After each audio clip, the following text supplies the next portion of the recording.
ಆದಾಮ ಅವ್ವ ದೇವರು ತಿನ್ನಬಾರದು ಅಂತ ಹೇಳಿದಂಥ ಹಣ್ಣನ್ನು ತಿಂದು ಪಾಪವನ್ನು ಮಾಡಿ ಬಿದ್ದು ಹೋದ್ರು.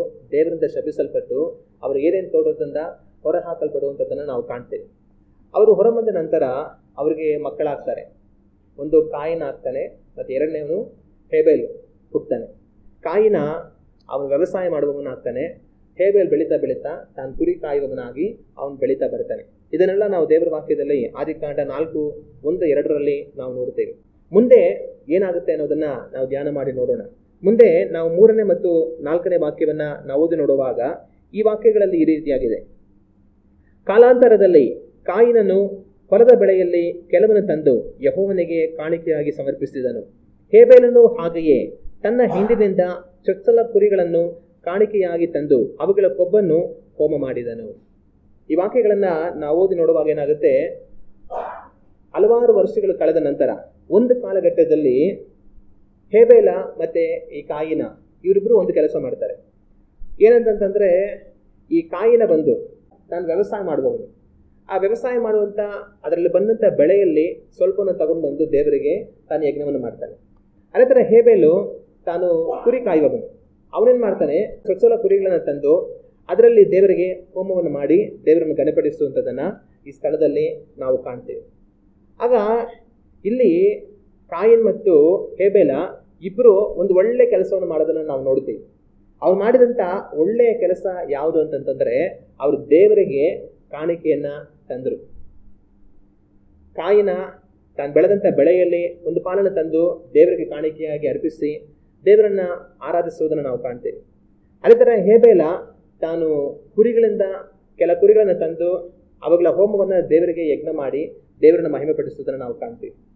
ಆಗ ಈ ಕಾಯಿನ ಹೇಬೇಲ ಇಬ್ಬರು ಒಂದು ಒಳ್ಳೆಯ ಕೆಲಸ ಮಾಡ್ತಾರೆ. ಅವ್ರು ಮಾಡಿದಂಥ ಒಂದು ಒಳ್ಳೆಯ ಕೆಲಸ ಯಾವುದು ಅಂತಂತಂದರೆ, ತಾವು ಬೆಳೆದದರಲ್ಲಿ ಕಾಣಿಕೆಗಳನ್ನ ತಂದು ದೇವರಿಗೆ ಅರ್ಪಿಸಿ ದೇವರನ್ನ ಮಹಿಮೆ ಪಡಿಸುವಂಥದ್ದನ್ನು ನಾವು ಕಾಣ್ತೀವಿ. ಆದರೆ ಈ ಕಾಯಿನ ಹೇಬೇಲ ಇವರಿಬ್ಬರು ಬಂದು ದೇವರ ಸನ್ನಿಧಿಯಲ್ಲಿ ಕಾಣಿಕೆಗಳು ಅರ್ಪಿಸಿದ್ರು ಅಂತಂತಂದರೆ ಅದು ಏನನ್ನು ಸೂಚಿಸುತ್ತೆ? ಕಾಯಿನ ಮತ್ತು ಹೇಬೇಲ ಇಬ್ಬರು ಕಾಣಿಕೆಗಳನ್ನು ತಂದು ದೇವರ ಸನ್ನಿಧಿಯಲ್ಲಿ ಅರ್ಪಿಸಿದ್ರು. ಆದರೆ ಇವರು ಈ ಕಾರ್ಯವನ್ನು ಮಾಡಿದ್ರು ಅಂತಂದರೆ ಅದು ಏನನ್ನು ಸೂಚಿಸುತ್ತೆ? ಅದು ಏನನ್ನು ಸೂಚಿಸುತ್ತೆ ಅಂತಂತಂದರೆ, ಇವರು ದೇವರಲ್ಲಿ ಭಕ್ತಿ ಉಳ್ಳವರು, ದೇವರನ್ನು ಹುಡುಕುವವರು, ದೇವರನ್ನು ಆರಾಧಿಸುವವರಾಗಿ ಇದ್ದಾರೆ ಅನ್ನೋದನ್ನು ಸೂಚಿಸುತ್ತೆ. ಹಲ್ಲೆಲೂಯಾ.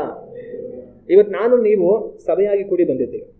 ನಾವು ಸಭೆಯಾಗಿ ಕೂಡಿ ಬಂದು ದೇವರನ್ನ ಹಾಡ್ತೇವೆ, ದೇವರನ್ನ ಸ್ತುತಿಸ್ತೀವಿ, ದೇವರೇ ಅಂತ ಪ್ರಾರ್ಥನೆ ಮಾಡ್ತೀವಿ, ಕಾಣಿಕೆಗಳನ್ನು ಕೊಡ್ತೀವಿ, ದೇವರ ವಾಕ್ಯವನ್ನು ಕೇಳ್ತೀವಿ.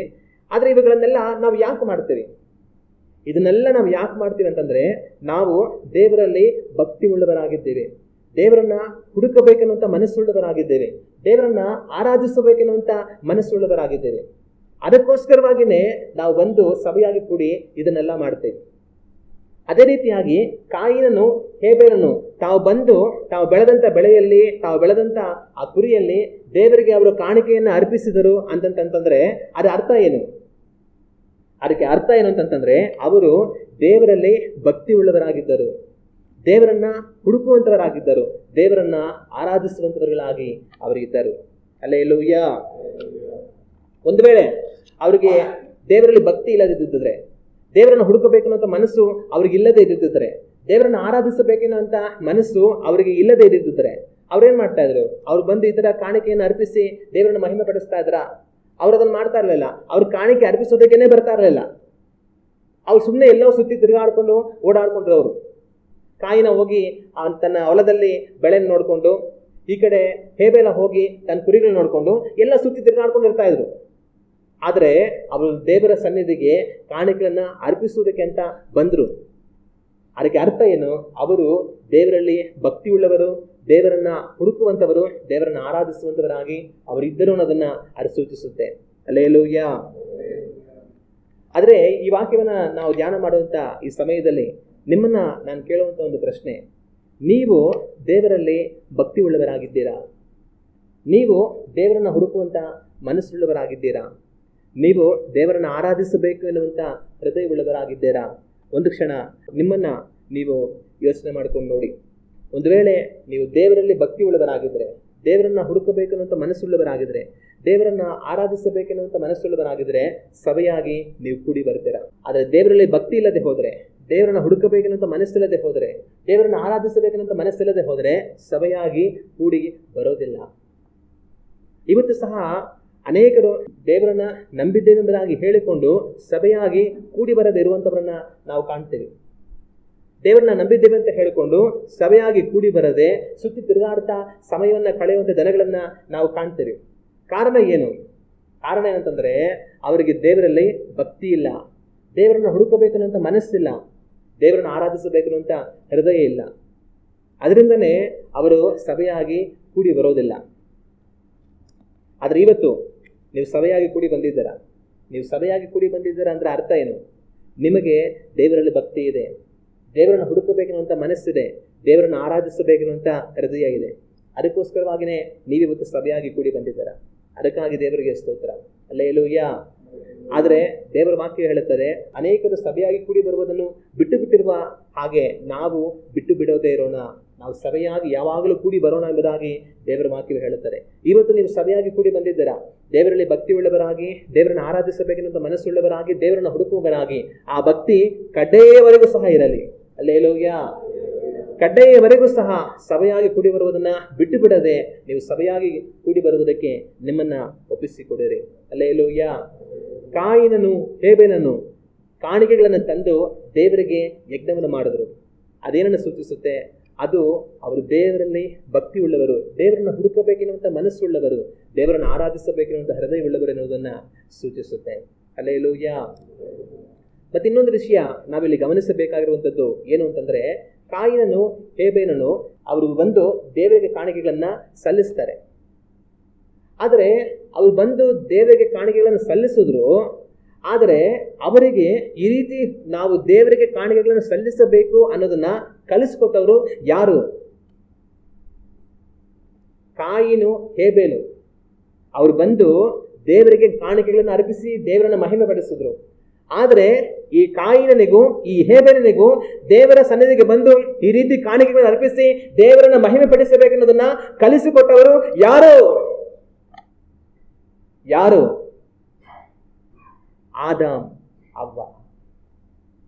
ಕಾಯಿನು ಹೇಬೇಲ್ ದೇವರಿಗೆ ಯಜ್ಞಗಳನ್ನು ಸಮರ್ಪಿಸಿದ್ರು, ಆದರೆ ದೇವರಿಗೆ ಯಜ್ಞಗಳನ್ನು ಸಮರ್ಪಿಸಬೇಕು ಅಂತ ಅವರಿಗೆ ಕಲಿಸಿಕೊಟ್ಟವರು ಆದಾಮ್, ಅವ್ವ. ಆದಾಮ್, ಅವ್ವ ದೇವರು ತಿನ್ನಬಾರದು ಅಂತ ಹೇಳಿದ ಹಣ್ಣನ್ನು ತಿಂದು ಅವ್ರು ಪಾಪವನ್ನು ಮಾಡಿ ಬಿದ್ದು ಹೋದ್ರು, ದೇವರಿಂದ ಶಪಿಸಲ್ಪಟ್ರು, ಅವರು ಏದೇನ್ ತೋಟದಿಂದ ಹೊರ ಹಾಕಲ್ಪಟ್ರು. ಆದರೂ ಅವರು ದೇವರಿಂದ ಬಿದ್ದು ಹೋಗಲಿಲ್ಲ. ಅವರು ದೇವರಿಗೆ ತಮ್ಮನ್ನು ಒಪ್ಪಿಸಿಕೊಟ್ಟು ದೇವರನ್ನು ಹುಡುಕುತ್ತಾ ಜೀವಿಸಿದರು. ಅವರಿಗೆ ಮಕ್ಕಳು ಹುಟ್ಟಿದ ನಂತರ ಆ ಮಕ್ಕಳು ಬೆಳೆದು ಬರುವಾಗ ಆ ಮಕ್ಕಳಿಗೆ ದೇವರ ಭಕ್ತಿಯನ್ನ ಕಲಿಸಿದ್ರು. ತಾವು ಹೊರಟು ಹೋಗಿ ದೇವರಿಗೆ ಕಾಣಿಕೆಗಳನ್ನು ಅರ್ಪಿಸಿ ದೇವರನ್ನು ಆರಾಧಿಸಿ ಮಹಿಮೆ ಪಡಿಸಬೇಕೆನ್ನೋದನ್ನ ಆದಾಮ್, ಅವ್ವ ತಮ್ಮ ಮಕ್ಕಳಿಗೆ ಕಲಿಸಿಕೊಟ್ರು. ಆದ್ರಿಂದನೇ ಒಂದು ಕಾಲದಲ್ಲಿ ಆ ಕಾಯಿನ್ ಮತ್ತೆ ಹೇಬೇಲ್ ಅವರು ಹೊರಟು ಬಂದು ದೇವರ ಸನ್ನಿಧಿಯಲ್ಲಿ ಕಾಣಿಕೆಗಳನ್ನು ಅರ್ಪಿಸಿ ಅವರನ್ನು ಮಹಿಮೆ ಪಡಿಸುವುದನ್ನ ನಾವು ಕಾಣ್ತೇವೆ. ಇವತ್ತು ನಾನು ನಿಮ್ಮನ್ನು ಕೇಳುವಂಥ ಪ್ರಶ್ನೆ, ನೀವು ನಿಮ್ಮ ಮಕ್ಕಳಿಗೆ ಏನನ್ನ ಕಲಿಸಿದ್ದೀರಾ? ಆದಾಮ, ಅವ್ವ ತಮ್ಮ ಮಕ್ಕಳಿಗೆ ದೇವರ ಸನ್ನಿಧಿಯಲ್ಲಿ ಕಾಣಿಕೆಗಳನ್ನು ಅರ್ಪಿಸಿ ದೇವರನ್ನ ಆರಾಧಿಸಿ ಮಹಿಮೆ ಪಡಿಸುವುದನ್ನ ಕಲಿಸಿದ್ರು. ನೀವು ನಿಮ್ಮ ಮಕ್ಕಳಿಗೆ ಏನನ್ನ ಕಲಿಸಿದ್ದೀರಾ? ಯೋಚನೆ ಮಾಡಿ. ನಿಮ್ಮ ಮಕ್ಕಳಿಗೆ ದೇವರ ಭಕ್ತಿಯನ್ನು ಕಲಿಸಿಕೊಡಿ. ಹಲ್ಲೆಲೂಯಾ. ತಂದೆ ತಾಯಿಗಳು ಮಕ್ಕಳಿಗೆ ಎಷ್ಟೋ ಕಾರ್ಯಗಳನ್ನ ಕಲಿಸ್ಕೊಡ್ತಾರೆ. ಅವ್ರಿಗೆ ಮಾತಾಡೋದನ್ನು ಕಲಿಸ್ಕೊಡ್ತಾರೆ, ಯಾವ ರೀತಿ ತಿನ್ಬೇಕು ಅನ್ನೋದನ್ನು ಕಲಿಸ್ಕೊಡ್ತಾರೆ, ಅವ್ರಿಗೆ ಸೈಕಲ್ ಯಾವ ಥರ ತುಳಿಬೇಕು, ಗಾಡಿ ಯಾವ ಥರ ಓಡಿಸ್ಬೇಕು ಅನ್ನೋದನ್ನ ಕಲಿಸ್ಕೊಡ್ತಾರೆ, ಅವ್ರನ್ನ ಶಾಲೆ ಕಳಿಸಿ ಓದೋದನ್ನ ಬರೆಯೋದನ್ನ ಕಲಿಸ್ಕೊಡ್ತಾರೆ. ಹೆಣ್ಣು ಮಕ್ಕಳಾದರೆ ಮನೇಲಿ ಅಡುಗೆ ಮಾಡೋದು ಯಾವ ಥರ, ಮನೆ ಕೆಲಸಗಳು ಮಾಡೋದು ಯಾವ ಥರ ಅನ್ನೋದನ್ನ ತಾಯಿಯಂದ್ರೆ ಕಲಿಸ್ಕೊಡ್ತಾರೆ. ಈ ರೀತಿ ಎಷ್ಟೋ ಕಾರ್ಯಗಳನ್ನ ತಂದೆ ತಾಯಿಗಳು ಮಕ್ಕಳಿಗೆ ಕಲಿಸಿಕೊಡ್ತಾರೆ. ಆದರೆ ಒಂದು ತಂದೆ ತಾಯಿ ತಮ್ಮ ಮಕ್ಕಳಿಗೆ ಕಲಿಸುವಂತ ಅತ್ಯಂತ ಶ್ರೇಷ್ಠವಾದ ಒಂದು ಕಾರ್ಯ ಯಾವುದು ಅಂತಂತಂದ್ರೆ ದೇವರ ಭಕ್ತಿಯನ್ನ. ಹಲ್ಲೆಲೂಯಾ. ನೀವು ನಿಮ್ಮ ಮಕ್ಕಳಿಗೆ ಎಷ್ಟೆಲ್ಲ ಕಲಿಸ್ಕೊಟ್ಟಿರ್ಬೋದು, ನೀವು ಕಲಿಸ್ಕೊಟ್ಟಿದ್ದು ಸಾಕಾಗಲ್ಲ ಅಂತ ದುಡ್ಡು ಕೊಟ್ಟು ಕಾಲೇಜ್ಗೆ, ಟ್ಯೂಷನ್ಗೆ, ಅದಕ್ಕೆ ಇದಕ್ಕೆ ಅಂತ ಎಲ್ಲೆಲ್ಲೋ ಮಕ್ಕಳನ್ನ ಕಳುಹಿಸಿ ಇನ್ನೂರು ಎಷ್ಟೆಷ್ಟೋ ಕಾರ್ಯಗಳನ್ನ ಕಲಿಯುವ ಹಾಗೆ ನೀವು ಪ್ರಯಾಸ ಪಡ್ತಾ ಇರ್ಬೋದು. ಆದರೆ ದೇವರ ಭಕ್ತಿಯನ್ನ ನೀವು ಕಲಿಸಿದ್ದೀರಾ? ಅದು ಪ್ರಶ್ನೆ. ನಿಮ್ಮ ಮಕ್ಕಳಿಗೆ ದೇವರ ಭಕ್ತಿಯನ್ನ ಕಲಿಸಿ. ದೇವರ ವಾಕ್ಯದಲ್ಲೆಲ್ಲ ನಾವು ನೋಡುವಾಗ ದೇವರ ವಾಕ್ಯದಲ್ಲೆಲ್ಲ ದೇವರು ಇಸ್ರಾಯೇಲ್ ಜನಗಳಿಗೆ ಹೇಳುವಂತ ಒಂದು ಮಾತೇನಂತಂದ್ರೆ ಆವಾಗ ಒಂದು ಮಾತನ್ನ ದೇವರು ಹೇಳ್ತಾರೆ. ಏನಂತಂದ್ರೆ, ಇದನ್ನ ನೀವು ನಿಮ್ಮ ಮಕ್ಕಳಿಗೆ, ನಿಮ್ಮ ಮೊಮ್ಮಕ್ಕಳಿಗೆ, ನಿಮ್ಮ ಸಂತತಿಯವರಿಗೆ ಇದನ್ನ ಹೇಳಬೇಕು, ಅವರಿಗೆ ಇದನ್ನ ಕಲಿಸಬೇಕು, ಅವರಿಗೆ ಜ್ಞಾಪಕ ಇರುವ ಹಾಗೆ ಇದನ್ನ ನೀವು ಮಾಡಬೇಕು. ಆಗ ದೇವರ ವಾಕ್ಯದಲ್ಲೆಲ್ಲ ಎಷ್ಟೋ ಸರಿ ದೇವರು ಇಸ್ರಾಯೇಲ್ ಜನಗಳ ಬಳಿಯಲ್ಲಿ ಈ ರೀತಿ ಮಾತಾಡ್ತಾರೆ. ನಿಮ್ಮ ಮಕ್ಕಳಿಗೆ ಕಲಿಸಿಕೊಡಿ, ನಿಮ್ಮ ಮೊಮ್ಮಕ್ಕಳಿಗೆ ಕಲಿಸಿಕೊಡಿ, ನಿಮ್ಮ ಸಂತತಿಯಾಗಿ ಇದನ್ನ ಆಚರಿಸಿ. ಏನಕ್ಕೆ ಅದನ್ನೆಲ್ಲ ದೇವರು ಮಾಡಿದ್ರು? ಅದನ್ನ ದೇವರು ಹೇಳೋದಕ್ಕೆ ಒಂದೇ ಕಾರಣ, ಅವರ ಸಂತತಿ, ಅವರ ಮಕ್ಕಳು, ಮೊಮ್ಮಕ್ಕಳು, ಬರುವಂತ ತಲೆಮಾರುಗಳು ಕರ್ತನು ಯಾರು ಅನ್ನೋದನ್ನ ಅರಿಯಬೇಕು, ಕರ್ತನ ಭಯವನ್ನು ಅರಿಯಬೇಕು, ಕರ್ತನ ತಮಗೆ ಏನ್ ಮಾಡಿದ್ದಾರೆ ಅನ್ನೋದನ್ನು ತಿಳ್ಕೊಳ್ಬೇಕು, ಕರ್ತನಲ್ಲಿ ನೆಲೆ ನಿಂತು ಅವ್ರ ಕರ್ತನಿಗಾಗಿ ಜೀವಿಸಬೇಕು, ಆತನ ಆಜ್ಞೆಗಳನ್ನು ಕೈಗೊಂಡು ನಡೆದು ಜೀವವನ್ನ ಪಡೆಯಬೇಕು ಅನ್ನೋಂಥ ಒಂದು ಉದ್ದೇಶಕ್ಕೋಸ್ಕರವಾಗಿ ದೇವರೇನ್ ಮಾಡ್ತಾರೆ, ಇಸ್ರಾಯೇಲ್ ಜನಗಳಿಗೆ ಎಷ್ಟೋ ಸ್ಥಳಗಳಲ್ಲಿ ನಿಮ್ಮ ಮಕ್ಕಳಿಗೆ, ನಿಮ್ಮ ಮೊಮ್ಮಕ್ಕಳಿಗೆ, ನಿಮ್ಮ ಬರುವಂತ ಸಂತತಿಗಳಿಗೆ ಇದನ್ನ ಹೇಳಿಕೊಡಿ, ಕಲಿಸಿಕೊಡಿ, ತೋರಿಸಿಕೊಡಿ, ಅವರ ಜ್ಞಾಪಕಕ್ಕೆ ಇರುವ ಹಾಗೆ ಇವುಗಳನ್ನ ಮಾಡಿ ಅಂತ ದೇವರು ಹೇಳೋದನ್ನ ನಾವು ಕಾಣ್ತೇವೆ. ಇವತ್ತು ನಿಮ್ಮಿಂದ ದೇವರು ನಿರೀಕ್ಷೆ ಮಾಡೋದು ಸಹ ಅದೇ. ನಿಮ್ಮ ಮಕ್ಕಳಿಗೆ, ಮೊಮ್ಮಕ್ಕಳಿಗೆ ಕರ್ತನ ಭಯವನ್ನ ಕಲಿಸಿಕೊಡಿ, ಕರ್ತನ ಭಕ್ತಿಯನ್ನ ಕಲಿಸಿಕೊಡಿ ಎಂಬುದಾಗಿ ದೇವರು ಹೇಳ್ತಾರೆ. ಯೇಸು ಕ್ರಿಸ್ತನು ಮಕ್ಕಳನ್ನ ನನ್ನ ಬಳಿಗೆ ಬರಗೊಡಿಸಿರಿ ಎಂಬುದಾಗಿ ಅವರು ಹೇಳಿದರು. ಮಕ್ಕಳನ್ನ ನನ್ನ ಬಳಿಗೆ ಬರಗೊಡಿರಿ ಎಂಬುದಾಗಿ ಯೇಸು ಕ್ರಿಸ್ತನ ಹೇಳಿದರು. ಇವತ್ತು ನಮಗೆ ಅವರು ಅದೇ ಮಾತನ್ನು ಹೇಳ್ತಾರೆ, ನಿಮ್ಮ ಮಕ್ಕಳನ್ನ ನನ್ನ ಬಳಿಗೆ ಬರಗೊಡಿರಿ. ನೀವು ಆ ಶಾಲೆಗೆ ಹಾಕ್ಬೇಕು, ಈ ಶಾಲೆಗೆ ಹಾಕ್ಬೇಕು, ಆ ಕಾಲೇಜ್ಗೆ ಹಾಕ್ಬೇಕು, ಈ ಕಾಲೇಜ್ಗೆ ಹಾಕ್ಬೇಕು, ಅಲ್ಲಿ ಟ್ಯೂಷನ್ಗೆ ಹಾಕ್ಬೇಕು, ಇಲ್ಲಿ ಟ್ಯೂಷನ್ಗೆ ಹಾಕ್ಬೇಕು, ಅಲ್ಲಿ ಚೆನ್ನಾಗಿ ಪಾಠ ಹೇಳ್ಕೊಡ್ತಾರೆ, ಇಲ್ಲಿ ಚೆನ್ನಾಗಿ ಪಾಠ ಹೇಳ್ಕೊಡ್ತಾರೆ, ಅಲ್ಲಿ ಕಲ್ತ್ರೆ ಚೆನ್ನಾಗಿ ಆಗ್ತಾರೆ, ಇಲ್ಲಿ ಕಲ್ತ್ರೆ ಚೆನ್ನಾಗಿ ಆಗ್ತಾರೆ. ಕರ್ತನ ಬಳಿಗೆ ಬಂದ್ರೆ ಜೀವವನ್ನು ಪಡ್ಕೊಳ್ತಾರೆ. ಯಾವ ಶಾಲೆನೂ, ಯಾವ ಕಾಲೇಜು, ಯಾವ ಟ್ಯೂಷನು ಜೀವವನ್ನು ಕೊಡೋದಕ್ಕಾಗೋದಿಲ್ಲ. ವಿದ್ಯೆಯನ್ನು ಕೊಡಬಹುದು, ಜ್ಞಾನವನ್ನು ಕೊಡಬಹುದು, ಆದ್ರೆ ಜೀವವನ್ನು ಕೊಡುವಂತ ಒಂದೇ ಸ್ಥಳ ದೇವರ ಸನ್ನಿಧಿ ಮಾತ್ರ. ಆಗ ನಿಮ್ಮ ಮಕ್ಕಳನ್ನ ನೀವು ಎಲ್ಲೆಲ್ಲೋ ಕಳಿಸೋದಕ್ಕೆ ಪ್ರಯಾಸ ಪಡ್ತಾ ಇರ್ಬೋದು, ಕರ್ತನ ಹತ್ರ ಕಳಿಸೋದಕ್ಕೆ ಪ್ರಯಾಸ ಪಡ್ತಾ ಇದ್ದೀರಾ? ಯೋಚನೆ ಮಾಡಿ. ನಿಮ್ಮ ಮಕ್ಕಳಿಗೆ ನೀವು ಕರ್ತನ ಭಯವನ್ನ ಕಲಿಸಿ, ಕರ್ತನ ಬಳಿಗೆ ನಿಮ್ಮ ಮಕ್ಕಳನ್ನ ಬರಗೊಡ ಮಾಡಿರಿ. ಹಲ್ಲೆಲೂಯಾ. ಆದ್ರೆ ಒಂದು ಪ್ರಶ್ನೆ ಏನಂತಂದ್ರೆ, ಮಕ್ಕಳಿಗೆ ದೇವರ ಭಕ್ತಿಯನ್ನು ಕಲಿಸುವುದಾದರೆ ಹೇಗೆ? ಮಕ್ಕಳನ್ನ ಯೇಸು ಕ್ರಿಸ್ತನ ಬಳಿಗೆ ಬರಗೊಡ ಹಾಗೆ ಮಾಡುವುದಾದರೆ ಹೇಗೆ? ಅನೇಕ ತಂದೆ ತಾಯಿಗಳಿಗೆ ಇದು ಸವಾಲಾಗಿರುತ್ತೆ. ಮಕ್ಕಳಿಗೆ ಹೆಂಗಾದ್ರೂ ದೇವರ ಭಕ್ತಿಯನ್ನು ಕಲಿಸೋದು, ಹೆಂಗೆ ನಾವು ಮಕ್ಕಳನ್ನ ಕ್ರಿಸ್ತನ ಬಳಿಗೆ ನಡೆಸುವಂಥದ್ದು ಅಂತ ದೊಡ್ಡ ಪ್ರಶ್ನೆಯಾಗಿ ಅನೇಕ ತಂದೆ ತಾಯಿಗಳಿಗಿರುತ್ತೆ. ಆದ್ರೆ ಮಕ್ಕಳಿಗೆ ಯಾವ ತರ ದೇವರ ಭಕ್ತಿಯನ್ನು ಕಲಿಸೋದು, ಕ್ರಿಸ್ತನ ಬಳಿಗೆ ಮಕ್ಕಳನ್ನ ಯಾವ ರೀತಿಯಾಗಿ ನಡೆಸೋದು? ನಿಮ್ಮ ಮಕ್ಕಳು ದೇವರ ಭಕ್ತಿಯನ್ನ ಕಲಿಬೇಕು ಅಂತಂತಂದ್ರೆ ನಿಮ್ಮಲ್ಲಿ ಮೊದಲು ಭಕ್ತಿ ಇರಬೇಕು. ನಿಮ್ಮ ಮಕ್ಕಳಿಗೆ ದೇವರ ಭಯ ಬರಬೇಕು ಅಂತಂದ್ರೆ ಮೊದಲು ನಿಮ್ಮಲ್ಲಿ ದೇವರ ಭಯ ಇರಬೇಕು. ನಿಮ್ಮ ಮಕ್ಕಳು ಕ್ರಿಸ್ತನ ಬಳಿಗೆ ಬರಬೇಕು ಅಂತಂತಂದ್ರೆ ಮೊದಲು ನೀವು ಕ್ರಿಸ್ತನ ಬಳಿಗೆ ಬರಬೇಕು. ನಿಮ್ಮಲ್ಲಿ ದೇವರ ಭಯವಿದ್ರೇನೆ ನಿಮ್ಮ ಮಕ್ಕಳು ದೇವರ ಭಯವನ್ನ ಕಲಿಯೋದು. ನಿಮ್ಮಲ್ಲಿ ದೇವರ ಮೇಲಿನ ಭಕ್ತಿ ಇದ್ರೇನೆ ನಿಮ್ಮ ಮಕ್ಕಳು ದೇವರ ಭಕ್ತಿಯನ್ನ ಕಲಿಯೋದು. ನೀವು ಕ್ರಿಸ್ತನ ಬಳಿಗೆ ಬಂದ್ರೇನೆ ನಿಮ್ಮ ಮಕ್ಕಳು ಕ್ರಿಸ್ತನ ಬಳಿಗೆ ಬರೋದು. ಈ ವಾಕ್ಯ ಈಗಾಗಲೇ ಮಕ್ಕಳನ್ನ ಪಡೆದಿರುವಂತವ್ರಿಗೆ ಅನ್ವಯಿಸುತ್ತೆ, ಮುಂದೆ ಮದುವೆಗಳಾಗಿ ಮಕ್ಕಳನ್ನ ಪಡೆಯೋರ್ಗೂ ಅನ್ವಯಿಸುತ್ತೆ.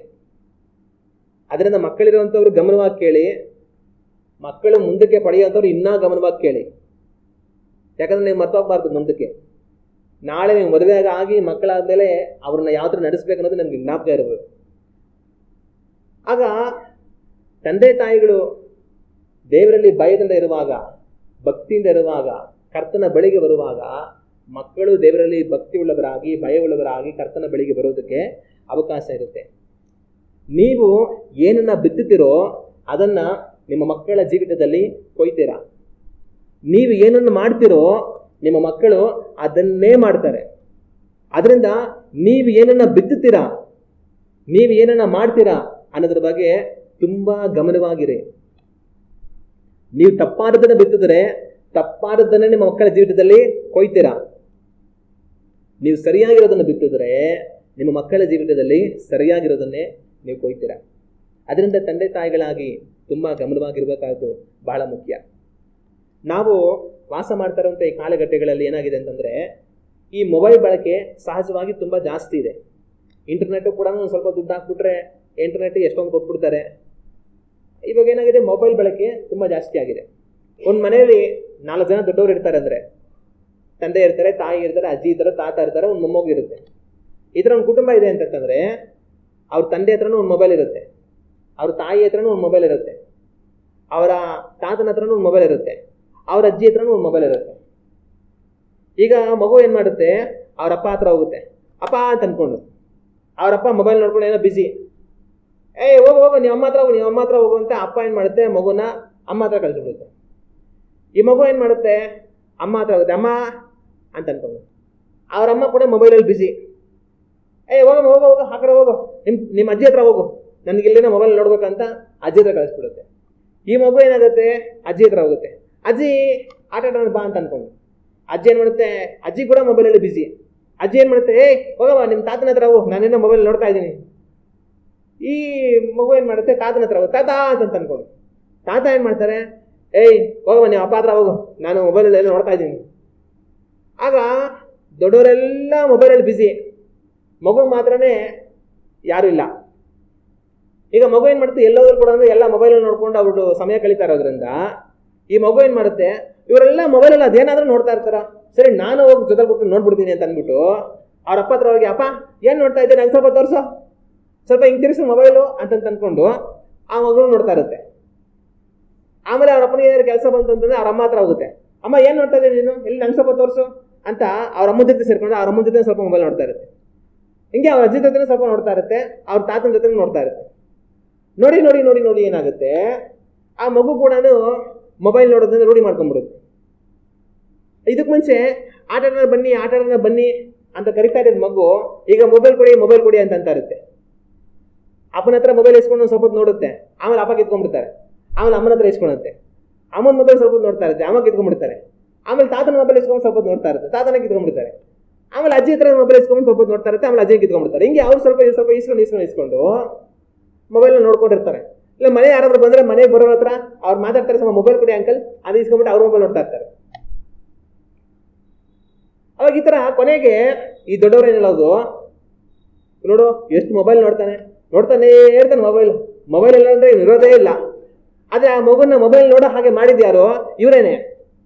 ಆ ಮಗು ಬಂದು ಜೊತೆಯಲ್ಲಿ ಮಾತಾಡುವಾಗ ಮಗು ಜೊತೆ ಸಮಯ ಕಳೆದಿರ, ಆ ಮಗು ಜೊತೆ ಮಾತಾಡ್ದಿರ, ಆ ಮಗು ಜೊತೆ ಆಟ ಆಡ್ದಿರ, ಮೊಬೈಲ್ ನೋಡ್ಕೊಂಡು ಇದ್ಬಿಟ್ಟು ಅವ್ರ ಹತ್ರ ಹೋಗಿ ಇವ್ರ ಹತ್ರ ಹೋಗಿ ಕಳಿಸ್ಬಿಟ್ಟು ಕೊನೆಗೆ ಮಗು ಏನು ಮಾಡ್ತು, ಆಟ ಆಡೋಂಥ ಬಾನ ಬಿಟ್ಟು ಮೊಬೈಲ್ ನೋಡೋಂಥ ಒಂದು ರೂಢಿಗೆ ಬಂದ್ಬಿಡ್ತು. ಈಗ ಹೇಳೋದು, ಈ ಮಗು ಯಾವಾಗ ಮೊಬೈಲ್ ನೋಡ್ತಾನೆ ಇರುತ್ತೆ, ಮೊಬೈಲ್ನ ಪಕ್ಕದಲ್ಲಿ ಇಟ್ಬಿಟ್ಟು ಯಾವಾಗ ಸ್ವಲ್ಪ ಆಟ ಆಡ್ತೀಯಾ ಅಂತ ಮಗುನ ಬೈಯೋದು.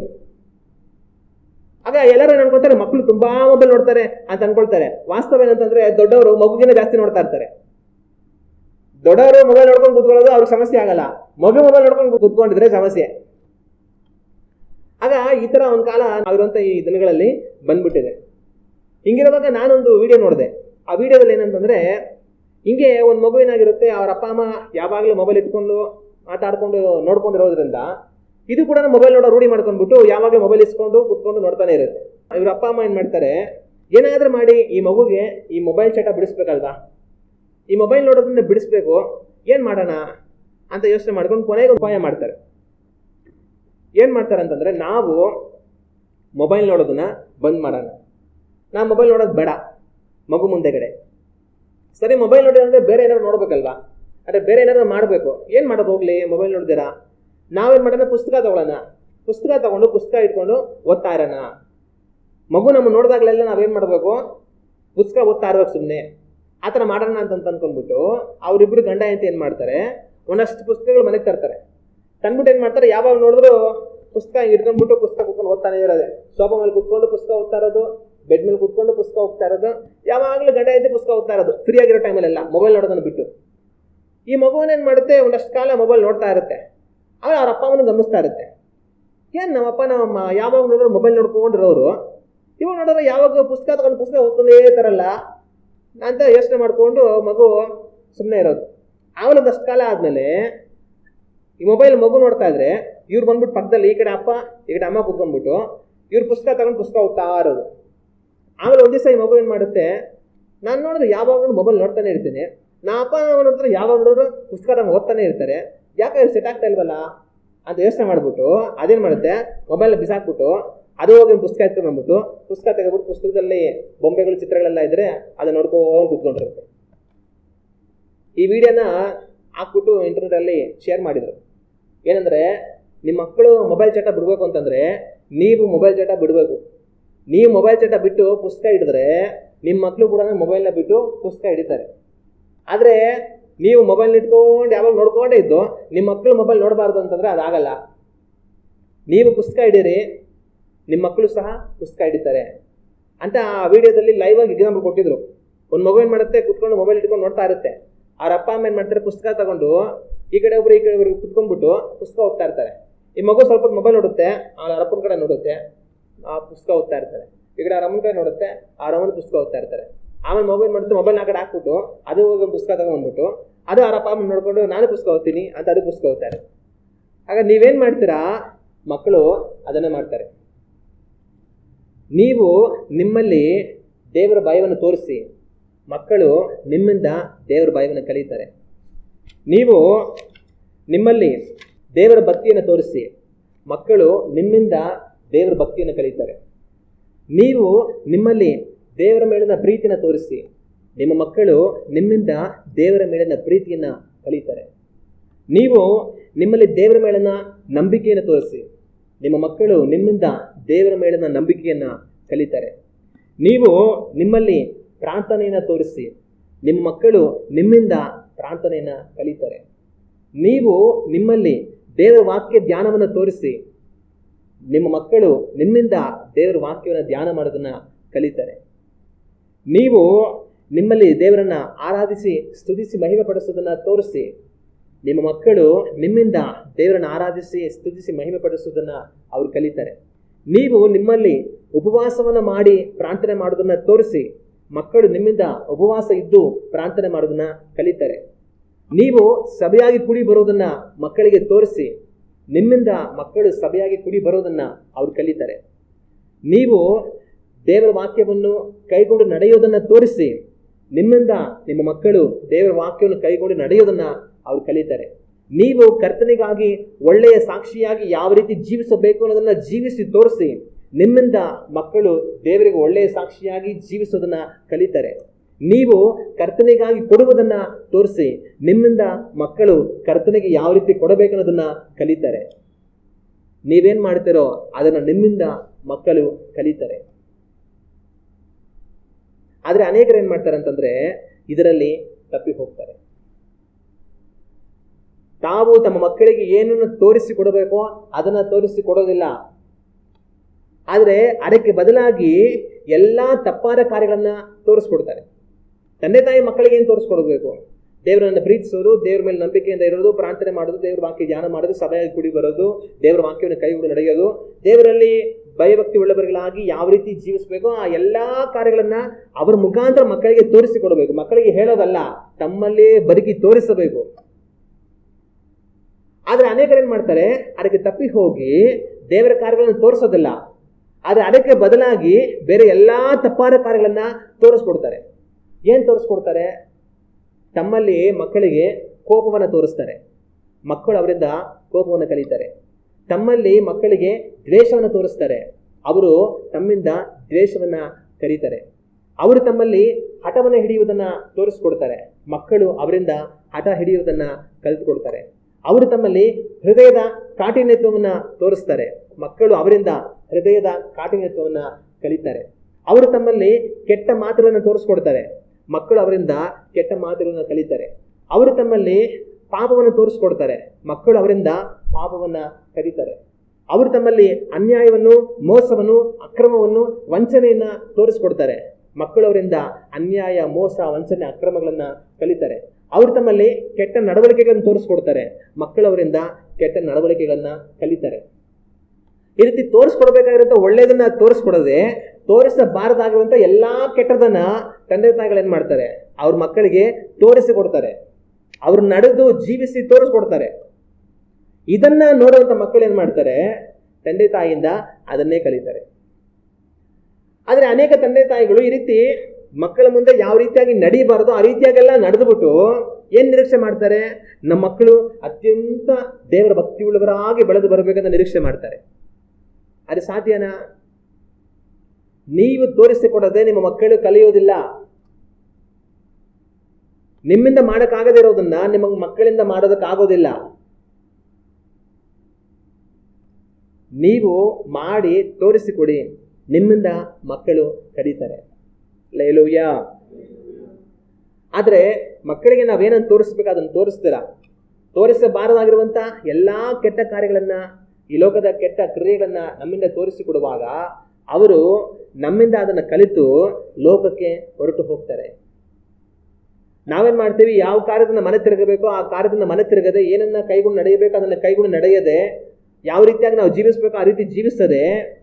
ಮಕ್ಕಳು ಮಾತ್ರ ದೇವರ ಮುಂದೆ ಮಹಾಪರಿಶುದ್ಧರಾಗಿ ನೀತಿವಂತರಾಗಿ ಒಳ್ಳೆಯ ವಿಶ್ವಾಸಿಗಳಾಗಿ ಬೆಳೆದು ಬಂದ್ಬಿಡ್ಬೇಕು ಅಂತ ಅನ್ಕೊಳ್ತೀವಿ. ಅದು ಆಗೋದಿಲ್ಲ. ಅವರು ನಿಮ್ಮಿಂದ ಕಲಿತು ಲೋಕಕ್ಕೆ ಹೊರಟು ಹೋಗ್ತಾರೆ. ಆದ್ರೆ ಮೊದಲು ನಿಮ್ಮನ್ನ ನೀವು ಲೋಕದಿಂದ ಪ್ರತ್ಯೇಕಪಡಿಸಿಕೊಳ್ಳಿ, ಆಗ ನಿಮ್ಮ ಮಕ್ಕಳು ತಮ್ಮನ್ನ ಲೋಕದಿಂದ ಪ್ರತ್ಯೇಕಪಡಿಸಿಕೊಳ್ತಾರೆ. ಮೊದಲು ನೀವು ಈ ಲೋಕದ ಪಾಲಿಗೆ ಸತ್ತು ಹೋಗಿ, ಆಗ ನಿಮ್ಮ ಮಕ್ಕಳು ಸಹ ಲೋಕದ ಪಾಲಿಗೆ ಸತ್ತು ಹೋಗ್ತಾರೆ. ಆದರೆ ಅನೇಕ ತಂದೆ ತಾಯಿಗಳೇನು ಮಾಡ್ತಾರೆ, ಅವರು ಲೋಕದಲ್ಲಿ ತಮ್ಮನ್ನು ತೊಡಗಿಸಿಕೊಂಡು ತಮ್ಮ ಮಕ್ಕಳು ಲೋಕದಿಂದ ಬೇರ್ಪಟ್ಟು ಜೀವಿಸಬೇಕು ಅಂತ ಅನ್ಕೊಳ್ತಾರೆ. ಅವರು ಲೋಕದ ಪಾಲಿಗೆ ಸಾಯದೆ ನಮ್ಮ ಮಕ್ಕಳು ಲೋಕದ ಪಾಲಿಗೆ ಸತ್ತು ಹೋಗಬೇಕು ಅಂತ ಅನ್ಕೊಳ್ತಾರೆ. ಆದರೆ ಅದು ನಡೆಯೋದಿಲ್ಲ. ಆದ್ರಿಂದ ಇವತ್ತು ನಿಮ್ಮ ಮಕ್ಕಳ ವಿಷಯದಲ್ಲಿ ನೀವು ಯೋಚನೆ ಮಾಡಿ, ನಿಮ್ಮ ಮಕ್ಕಳಿಗೆ ನೀವೇನನ್ನ ಕಲಿಸಿಕೊಡ್ತಾ ಇದ್ದೀರಾ?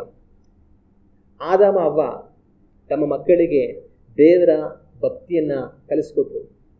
ಆದಾಮ ಅವ್ವ ದೇವರು ತಿನ್ನಬಾರದು ಅಂತ ಹೇಳಿದ ಹಣ್ಣನ್ನು ತಿಂದು ಪಾಪವನ್ನು ಮಾಡಿ ಬಿದ್ದು ಹೋಗಿ ಶಾಪಗ್ರಸ್ತರಾಗಿ ಏದೇನ್ ತೋಟದಿಂದ ಹೊರ ಹಾಕಲ್ಪಟ್ರು. ಇಷ್ಟೆಲ್ಲ ಆದ್ರೂ ಕೂಡ ಅವರು ಹೊರಗಡೆ ಬಂದು ಮಕ್ಕಳನ್ನ ಪಡೆದು ಆ ಮಕ್ಕಳಿಗೆ ಅವರು ತಿರುಗಿ ಕರ್ತನ ಸನ್ನಿಧಿಗೆ ಬಂದು ಕಾಣಿಕೆಯನ್ನು ಅರ್ಪಿಸಿ ದೇವರಿಗೆ ಯಜ್ಞವನ್ನು ಮಾಡಿ ಅವರನ್ನು ಮಹಿಮೆ ಪಡಿಸೋದನ್ನ ಕಲಿಸಿಕೊಟ್ರು. ನಿಮ್ಮ ಮಕ್ಕಳು ಏನ್ ಮಾಡ್ತಾ ಇದ್ದಾರೆ? ಆದಮ್ ಅವರ ಮಕ್ಕಳು ದೇವರ ಸನ್ನಿಧಿಗೆ ಬಂದು ಯಜ್ಞವನ್ನು ಮಾಡಿದರು. ನಿಮ್ಮ ಮಕ್ಕಳು ಇವತ್ತು ಎಲ್ಲಿಗೆ ಬರ್ತಾ ಇದ್ದಾರೆ? ನಿಮ್ಮ ಮಕ್ಕಳು ಏನ್ ಮಾಡ್ತಾ ಇದ್ದಾರೆ? ಯೋಚನೆ ಮಾಡಿ.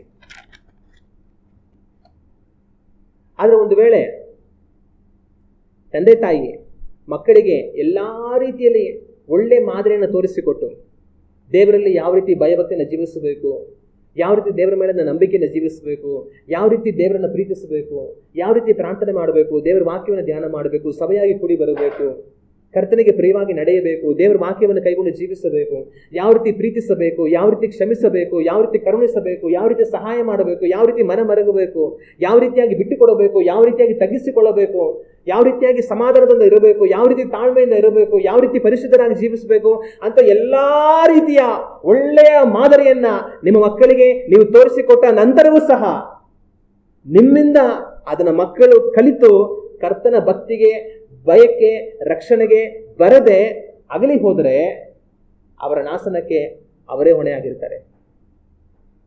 ಆದ್ರೆ ಒಂದು ವೇಳೆ ಅವರು ಕರ್ತನಲ್ಲಿ ಭಯಭಕ್ತಿ ಉಳ್ಳವರಾಗಿ ಜೀವಿಸಿ ದೇವರ ಬಳಿಗೆ ಬರುವುದಕ್ಕೆ ಅವಕಾಶ, ಹಾಗೆ ನೀವು ಸರಿಯಾದ ಮಾರ್ಗವನ್ನ ತೋರಿಸಿಕೊಡದೆ ಹೋದರೆ, ನೀವು ಸರಿಯಾದ ಮಾದರಿಯನ್ನು ತೋರಿಸಿಕೊಡದೆ ಹೋದರೆ ನಿಮ್ಮ ಮಕ್ಕಳ ವಿಷಯವಾಗಿ ನೀವು ದೇವರ ಮುಂದೆ ಲೆಕ್ಕ ಕೊಡಬೇಕಾಗುತ್ತೆ. ನೀವು ಬದುಕಬೇಕಾಗಿರುವ ಎಲ್ಲಾ ರೀತಿಯಲ್ಲಿ ಬದುಕಿ ನಿಮ್ಮನ್ನ ನೋಡಿ ನಿಮ್ಮ ಮಕ್ಕಳು ಕಲಿಯಲಿಲ್ಲ ಅಂತಂದ್ರೆ ಅವರ ನಾಶನಕ್ಕೆ ಅವರೇ ಹೊಣೆ. ಆದ್ರೆ ನಿಮ್ಮ ಮಕ್ಕಳು ಕರ್ತನಲ್ಲಿ ಭಕ್ತಿ ಉಳ್ಳವರಾಗಿ ಜೀವಿಸುವುದಕ್ಕೆ ಅವಕಾಶ ಆಗದ ಹಾಗೆ ನೀವು ಸರಿಯಾದ ಮಾದರಿಯನ್ನು ತೋರಿಸಿಕೊಡಲಿಲ್ಲ ಅಂತಂದ್ರೆ ನಿಮ್ಮ ಮಕ್ಕಳ ವಿಷಯವಾಗಿ ನೀವು ದೇವರ ಮುಂದೆ ಲೆಕ್ಕ ಕೊಡಬೇಕಾಗತ್ತೆ. ಇವತ್ತು ನಾವು ಯಾವ ರೀತಿ ಇದ್ದೇವೆ ಯೋಚನೆ ಮಾಡಿ ನೋಡೋಣ. ಆದಾಮ ಅವರ ಮಕ್ಕಳು ಕರ್ತನಿಗೆ ಯಜ್ಞವನ್ನು ಮಾಡುವುದಕ್ಕೆ ಬಂದರು. ನಿಮ್ಮ ಮಕ್ಕಳು ಇವತ್ತು ಏನ್ ಮಾಡ್ತಾ ಇದ್ದಾರೆ? ಆದರೆ ನಿಮ್ಮ ಮಕ್ಕಳು ಕರ್ತನಿಗೆ ಕಾಯಿನ್ ಹೇಬೇಲರ ರೀತಿಯಲ್ಲಿ ಯಜ್ಞವನ್ನು ಮಾಡುವುದಕ್ಕೆ ಬರುವಂತವರಾಗಿರಬೇಕು. ಹಲ್ಲೆಲೂಯಾ. ಆ ದಿನ ಕಾಯಿನ್ ಹೇಬೇಲ್ ತಮ್ಮ ಬೆಳೆಯಲ್ಲಿ ಕುರಿಯಲ್ಲಿ ಒಂದು ಪಾಲನ್ನು ತಂದು ದೇವರಿಗೆ ಯಜ್ಞವನ್ನು ಮಾಡಿದರು. ಆದರೆ ಇವತ್ತು ನಿಮ್ಮ ಮಕ್ಕಳು ಕರ್ತನಿಗೆ ಸನ್ನಿಧಿಗೆ ಬಂದು ತಮ್ಮನ್ನೇ ಸಜೀವ ಯಜ್ಞವಾಗಿ ಅರ್ಪಿಸಿಕೊಳ್ಳಬೇಕು. ಹಲ್ಲೆಲೂಯಾ. ಅದನ್ನ ದೇವರು ನಿರೀಕ್ಷೆ ಮಾಡ್ತಾರೆ. ಅದನ್ನ ಮಕ್ಕಳಿಗೆ ನೀವು ಕಲಿಸುವಂತೆ ದೇವರ ಸಹಾಯ ಮಾಡಲಿ.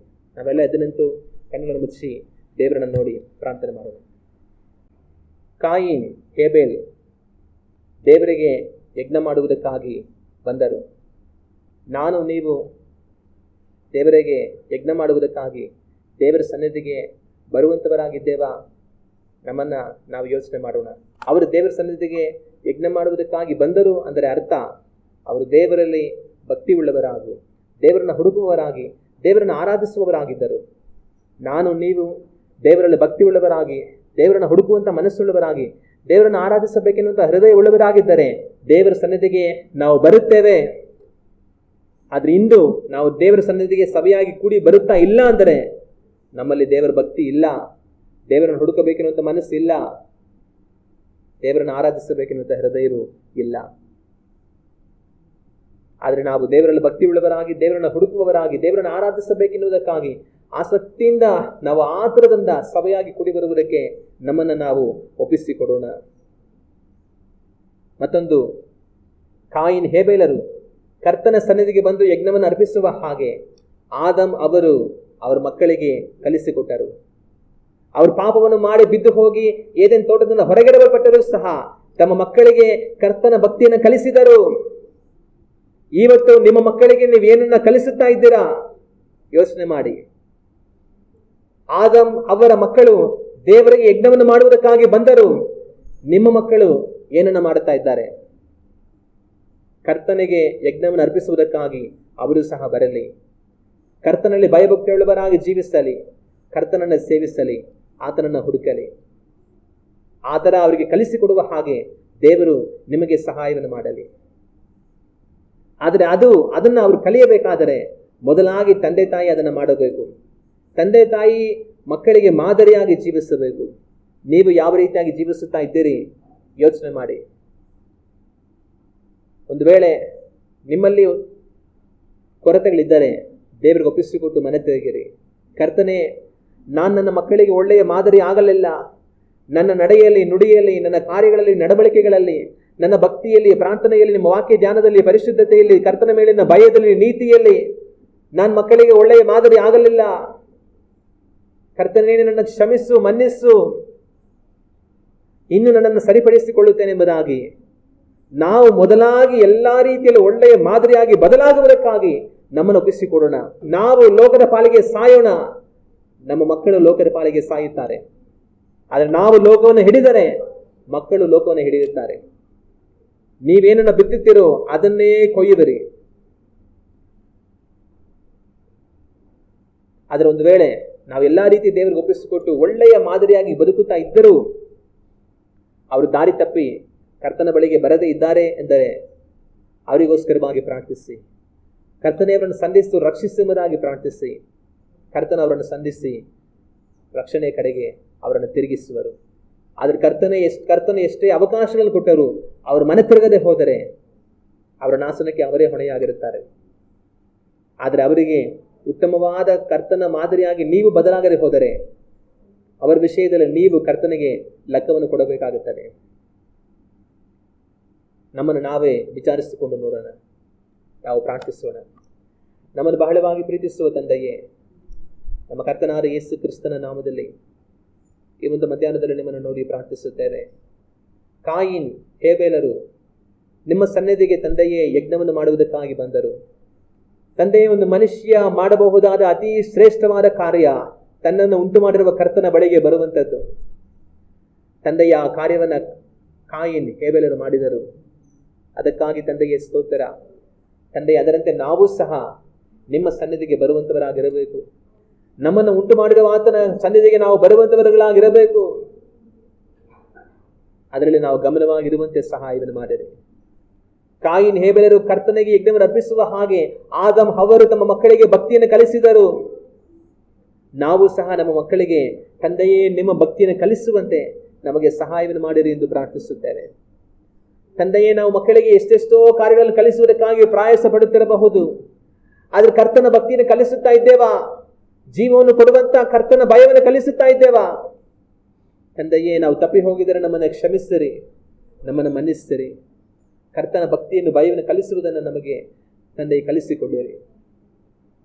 ತಂದೆಯೇ, ಅವರು ಕರ್ತನ ಭಕ್ತಿಯನ್ನು ಭಯವನ್ನು ಕಲಿತುಕೊಳ್ಳುವ ಹಾಗೆ ನಾವೇ ಮೊದಲಾಗಿ ತಂದೆಯೇ ನಿಮ್ಮ ಭಕ್ತಿಯುಳ್ಳವರಾಗಿ ಭಯವುಳ್ಳವರಾಗಿ ಅವರ ಮುಂದುಗಡೆಯಲ್ಲಿ ಮಾದರಿಯಾಗಿ ಜೀವಿಸುವಂತೆ ನಮಗೆ ಸಹಾಯವನ್ನು ಮಾಡಿರಿ. ತಂದೆ, ಒಂದು ವೇಳೆ ನಾವು ಎಲ್ಲ ರೀತಿಯಲ್ಲಿ ಮಾದರಿಯಾಗಿ ಜೀವಿಸುತ್ತಾ ಇದ್ದರೆ ನಿಮಗೆ ಸ್ತೋತ್ರ. ಅದನ್ನು ಕಡೆಯವರೆಗೂ ಮಾಡುವಂತೆ ನಮಗೆ ಸಹಾಯವನ್ನು ಮಾಡಿರಿ. ತಂದೆಯೇ, ನಾವು ನಿಮ್ಮಲ್ಲಿ ಇಟ್ಟಿರುವಂತಹ ಭಕ್ತಿಯನ್ನು ಭಯವನ್ನು ಕಂಡು ನಮ್ಮ ಮಕ್ಕಳು ನಿಮ್ಮ ಭಕ್ತಿಯನ್ನು ಭಯವನ್ನು ಕಲಿಯಲಿ ಎಂಬುದಾಗಿ ಪ್ರಾರ್ಥಿಸುತ್ತೇವೆ. ಒಂದು ವೇಳೆ ಅವರು ನಿಮ್ಮ ಭಕ್ತಿಯನ್ನು ಭಯವನ್ನು ಕಲಿಯದೆ ಕಠಿಣವಾಗಿ ಇರುವುದಾದರೆ ತಂದೆಯೇ, ಅವರು ಮನ ತಿರುಗಲಿ ಎಂದು ನಾವು ಪ್ರಾರ್ಥಿಸುತ್ತೇವೆ. ಆದರೆ ಯಾರೂ ಸಹ ತಮ್ಮ ಹೃದಯಗಳನ್ನು ಕಠಿಣಪಡಿಸಿಕೊಂಡು ತಂದೆಯೇ ನಾಶವಾಗಿ ಹೋಗಬಾರದು. ತಂದೆಯೇ, ಮಕ್ಕಳನ್ನು ಸಂಧಿಸಿರಿ, ನಿಮ್ಮ ಸನ್ನಿಧಿಗೆ ಬರುವ ಹಾಗೆ ಅವರನ್ನು ತಿರುಗಿಸಿರಿ ಎಂಬುದಾಗಿ ನಾವು ಪ್ರಾರ್ಥಿಸುತ್ತೇವೆ. ಅದಕ್ಕೆ ನಾವು ಎಲ್ಲ ರೀತಿಯ ಸಹಾಯಕರಾಗಿರುವಂತೆ ನಮಗೆ ಸಹಾಯವನ್ನು ಮಾಡಿರಿ. ಆದರೆ ಮಕ್ಕಳು ಕರ್ತನ ಭಕ್ತಿಗೆ ಬರದ ಹಾಗೆ, ಕರ್ತನ ಕಡೆಗೆ ತಿರುಗಿಕೊಳ್ಳದ ಹಾಗೆ ನಾವೇ ತಂದೆಯೇ ಅವರಿಗೆ ಎಡವಲಾಗಿದ್ದರೆ, ನಾವೇ ಅವರಿಗೆ ತಡೆಯಾಗಿದ್ದರೆ, ನಾವೇ ತಂದೆಯೇ ಸರಿಯಾದ ಮಾದರಿಯನ್ನು ತೋರಿಸಿಕೊಡದೆ ಹೋಗಿದ್ದರೆ ನಾವು ಅವರ ವಿಷಯದಲ್ಲಿ ಲೆಕ್ಕವನ್ನು ಕೊಡಬೇಕಾಗುತ್ತದಲ್ಲ. ಸ್ವಾಮಿ, ಇಂಥ ತಪ್ಪನ್ನು ನಾವು ಮಾಡದ ಹಾಗೆ ನಾವು ಸರಿಯಾದ ಮಾದರಿಯಾಗಿ ಜೀವಿಸುವಂತೆ ನಮಗೆ ಸಹಾಯವನ್ನು ಮಾಡಿರಿ. ಹೇಗೂ ತಂದೆಯೇ, ನಾವು ನಮ್ಮ ಮಕ್ಕಳು ನಿಮ್ಮನ್ನೇ ಸೇವಿಸುತ್ತಾ ತಂದೆಯೇ ನಿಮ್ಮ ರಾಜ್ಯಕ್ಕೆ ಸೇರಿಸಲ್ಪಟ್ಟು ನಿತ್ಯ ಜೀವವನ್ನು ಪಡೆದು ನಿಮ್ಮೊಡನೆ ನಾವು ಸದಾಕಾಲ ಜೀವಿಸಬೇಕು. ತಂದೆಯೇ, ನಾವು ಆ ರೀತಿಯಾಗಿ ಜೀವಿಸುವಂತೆ ನಮಗೆ ಸಹಾಯವನ್ನು ಮಾಡಿರಿ. ನಮ್ಮ ರಕ್ಷಕನಾದ ಯೇಸು ಕ್ರಿಸ್ತನ ನಾಮದಲ್ಲಿ ಬೇಡುತ್ತಿದ್ದೇವೆ, ಪರಲೋಕದ ನಮ್ಮ ತಂದೆಯೇ. ಆಮೇನ್, ಆಮೇನ್.